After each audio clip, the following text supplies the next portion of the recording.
Start करते हैं cell the unit of life. Okay, तो सबसे पहले हम इस चैप्टर में देखेंगे सेल के बारे में कि व्हाट इज सेल, एक्चुअल में सेल का क्या है। तो सेल क्या है, हमारे लाइफ की सबसे छोटी यूनिट है, उसी को हमने क्या कहा, सेल। अगर हम एक बिल्डिंग की बात करें तो जिस प्रकार लाइक अ बिल्डिंग स्मॉल जो स्मॉलेस्ट यूनिट होती है उसकी क्या है, ब्रिक। बहुत सारी ब्रिक मिलेंगी। अब बिल्डिंग का फॉर्मेशन करते हैं तो ब्रिक ही रहेगा, सीमेंट भी लगता है और कंक्रीट भी लगता है, सब कुछ लगता है। लेकिन ब्रिक से क्या बनेगा, आपका वॉल बन जाएगा। वॉल से क्या बनेगा, आपका रूम बन जाएगा। रूम से हाउस बन जाएगा। हाउस से क्या बन जाएगा, आपका एक मल्टी बन जाएगा, बिल्डिंग बन जाएगा। तो हमारी बॉडी भी बिल्डिंग है। कैसे, क्योंकि हमारी बॉडी की सबसे छोटी यूनिट क्या है, सेल। तो बहुत सारी सेल मिलकर टिश्यू बनाती हैं, बहुत सारे टिश्यू मिलकर ऑर्गन बनाते हैं, बहुत सारे ऑर्गन मिलकर ऑर्गन सिस्टम बनाते हैं और फिर फाइनली हमारी बॉडी होती है। तो सेल क्या है, cell is the basic structural functional unit of the body. हमारी बॉडी की सबसे बेसिक यूनिट जो है उसी को हमने सेल कहा। अब बात आती है कि सेल होती क्या है। तो सबसे पहले सेल की डिस्कवरी देखते हैं, डिस्कवरी किसने की, इसको किसने खोजा था। तो बात है 1665 की। कभी 1665 एक साइंटिस्ट थे, उनका नाम क्या था, रॉबर्ट हुक। क्या नाम था उनका, रॉबर्ट हुक। तो जो रॉबर्ट हुक थे तो इन्होंने क्या, सेल को बताया था। अब सेल को कैसे बताया था, तो इनके पास उस टाइम माइक्रोस्कोप था। इन्होंने सेल्फ डिजाइन माइक्रोस्कोप कर लिया था उस टाइम, 1665 की बात चली है। तो इन्होंने सोचा कि चलो हम जब माइक्रोस्कोप है तो इसका यूज करते हैं। तो ये पेड़ के नीचे बैठे थे। कहाँ पर बैठे थे बेटा, पेड़ के नीचे। और जैसे ये पेड़ के नीचे बैठे थे तो इन्होंने कॉर्क को लिया। कॉर्क समझते हो ना, कॉर्क को मतलब बोलते हैं बार ऑफ ट्री, जो पेड़ की छाल रहती ना उसी को अपन कॉर्क बोलते हैं। तो इन्होंने उसको लिया और इनका जो सेल्फ डिजाइन माइक्रोस्कोप था उसमें इन्होंने रखा, जैसे लाइट थी इस पर रखा, और जैसे ही उस पर रखा तो उनको कुछ हनीकॉम्ब लाइक स्ट्रक्चर दिखाई दिए। कैसे स्ट्रक्चर दिखाई दिए, हनीकॉम्ब लाइक स्ट्रक्चर दिखाई दिए। अब हनीकॉम्ब लाइक स्ट्रक्चर जो दिखाई दिए थे तो इन्होंने क्या कहा था, सेल का कारण थे। ये जो छोटे छोटे आपको कंपार्टमेंट दिख रहे हैं ना, ये इनको इन्होंने क्या कहा था, सेलुला। इसको इन्होंने क्या कहा, सेलुला। और बाद में इनका नाम क्या पड़ा, सेल पड़ा। लेकिन ये एक्चुअल में क्या थी, डेड सेल थी, डेड सेल थी। तो फिर क्वेश्चन ये था कि सर लिविंग सेल को किसने बताया। तो क्वेश्चन ये था कि लिविंग सेल को किसने बताया था। तो लिविंग सेल के एक साइंटिस्ट है, उसका नाम था Antony von Leeuwenhoek. Antony von Leeuwenhoek ने स्पर्म सेल को, आरबीसी को, वॉन में उन्होंने लिविंग सेल को देखा था। ये माइक्रोबायोलॉजिस्ट थे। माइक्रोबायोलॉजिस्ट वह होते हैं जो माइक्रो थिंग्स या जो माइक्रोस्कोप से जो छोटी छोटी थिंग्स दिखाई देती हैं उनके बारे में स्टडी करता है। उसी को अपन क्या बोलते हैं, माइक्रोबायोलॉजिस्ट। और माइक्रोस्कोप क्या है, microscope is a instrument that are used या observation of kind things which can not see of naked eye. ऐसी थिंग्स जिनको हम अपनी नग्न आंखों से नहीं देख सकते, तो उसको देखने के लिए जिस इंस्ट्रूमेंट का यूज करते हैं उसी को अपन क्या बोलते हैं, माइक्रोस्कोप कहते हैं। फिर उसके बाद एक साइंटिस्ट आए थे, रॉबर्ट ब्राउन। अब रॉबर्ट ब्राउन ने 1831 में न्यूक्लियस की डिस्कवरी की थी। अब न्यूक्लियस होता क्या, उसको समझते हैं। जैसे ये आपका सेल है, तो सेल के जो बीचों बीच जो पार्ट होता है उसी को न्यूक्लियस बोलते हैं। और न्यूक्लियस के बाहर न्यूक्लियर मेम्ब्रेन होती है, और इनसाइड क्या होता है, जो फ्लूइड लगा होता है, किसी फ्लूइड का नाम क्या है, न्यूक्लियोप्लाज्म। क्या नाम है, न्यूक्लियोप्लाज्म। अगर हम न्यूक्लियोप्लाज्म की बात करें तो यहाँ पर जेनेटिक मटेरियल रहता है, डीएनए, आरएनए। और जेनेटिक मटेरियल क्या होते हैं, ये एक जनरेशन से दूसरी जनरेशन में कैरेक्टर को ले जाते हैं। सपोज दैट मदर है और फादर है। अब मदर के अंदर और फादर, अब मदर से क्या जाएगा ओवम, फादर से क्या जाएगा, इसको दोनों फ्यूज हो गए तो जाइगोट बनेगा, जाइगोट डिवाइड करेगा, 2 सेल बनेगा, 4 सेल बनेगा, 8 सेल बनेगा, 16, 32, और ऐसे सेल डिवाइड करके एक फीटस बन जाएगा।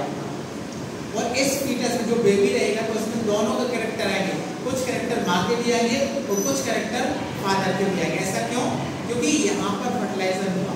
तो इनके अंदर जो डीएनए गया, तो डीएनए क्या है, DNA is a genetic material that pass one generation to next generation. तो ये डीएनए होता है। तो यहाँ पर डीएनए होता है। अब हमने न्यूक्लियस मेम्ब्रेन के आधार पर सेल को 2 भागों में डिवाइड कर दिया। मतलब based on nucleus membrane cell are divided in 2 parts such as a prokaryotic cell and second one is a eukaryotic cell.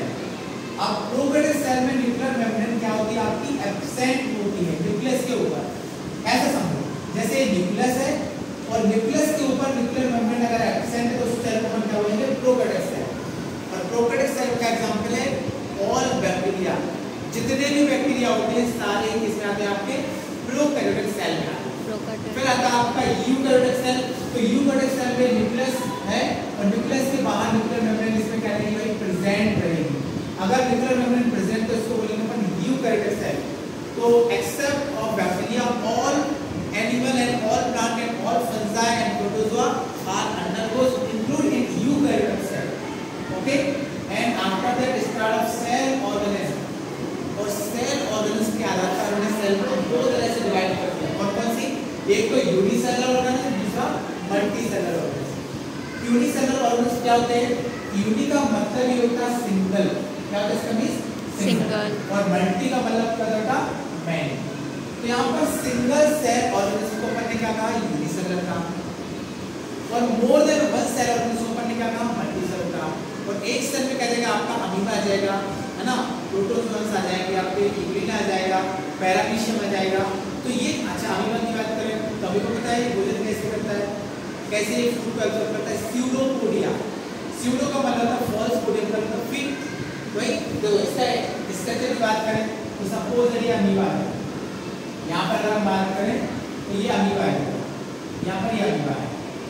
तो यहाँ पर भोजन रखा है, फूड पार्टिकल, तो ये क्या करेगा, अपने फॉल्स फीट बनाएगा और भोजन को इंसाइड कर लेगा। और यहाँ पर फूड वैक्यूल्स रहती है, तो फूड वैक्यूल्स के द्वारा इसका क्या होता है भाई, डाइजेशन हो जाता है। तो ऐसे ये भोजन को लेता है या एक्सेप्ट करता है इसको, फूड पार्टिकल्स को।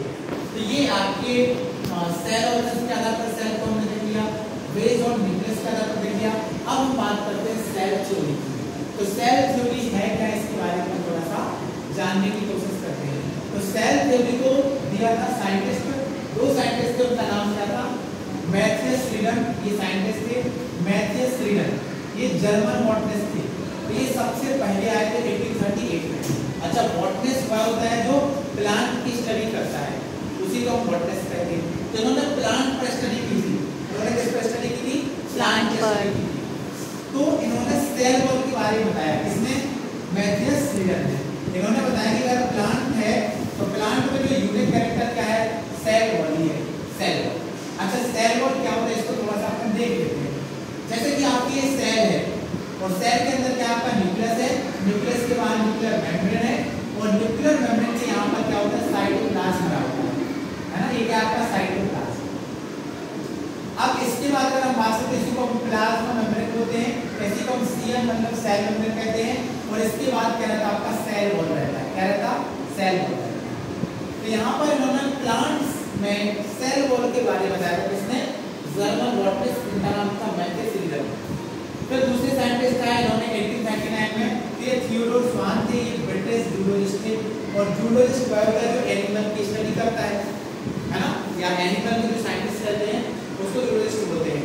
तो यहाँ पर इन्होंने बताया था इसके बारे में, इन्होंने कहा कि जो सेल वॉल रहती है तो उसकी इनर साइड थिन लेयर रहती है, और उसी को अपन क्या बोलते हैं, प्लाज्मा मेम्ब्रेन बोलते हैं। या इन्होंने ऐसे बताया जो साइटोप्लाज्म उसके बाहर साइड या आउटर साइड जो पतली लेयर होती है, थिन लेयर रहती है, उसी को हम क्या बोलते हैं, प्लाज्मा मेम्ब्रेन के नाम से जानते हैं।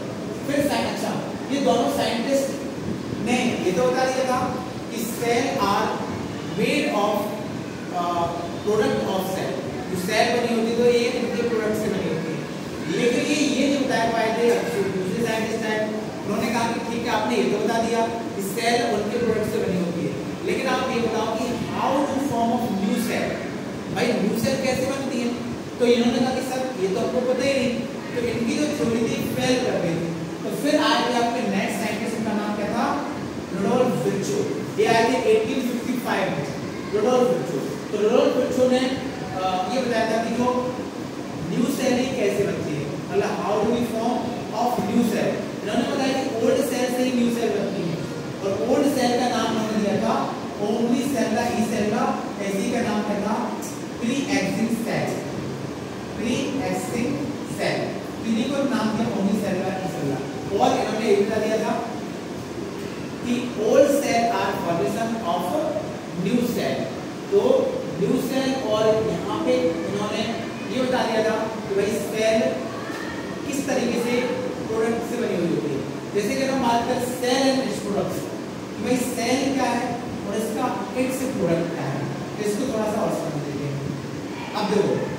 सेल तो हमारे अंदर अल्फा सेल भी है, बीटा सेल भी। अभी मैंने बताया कि अल्फा सेल क्या करती है, ग्लूकागॉन निकालती है, और बीटा सेल क्या निकालती है, आपका इंसुलिन निकालती है। तो अल्फा सेल क्या करेगी, हमारे अंदर ग्लूकोज के लेवल को बढ़ाएगी, और बीटा सेल इंसुलिन क्या करेगा भाई, ग्लूकोज के लेवल को कम करेगा। अगर ग्लूकोज तो ग्लूकोज अल्फा सेल है, बीटा सेल, और इनसे जो हार्मोन्स निकल रहे, इनसे ग्लूकागॉन निकलेगा और इनसे क्या निकलेगा, आपका इंसुलिन निकलेगा। तो ये क्या हो जाएंगे, सेल के प्रोडक्ट हो जाएंगे। तो ये कहानी बताई थी सेल थ्योरी। तो ये अपन ने जाने सेल और सेल थ्योरी के बारे में। आई थिंक समझ गए होगा।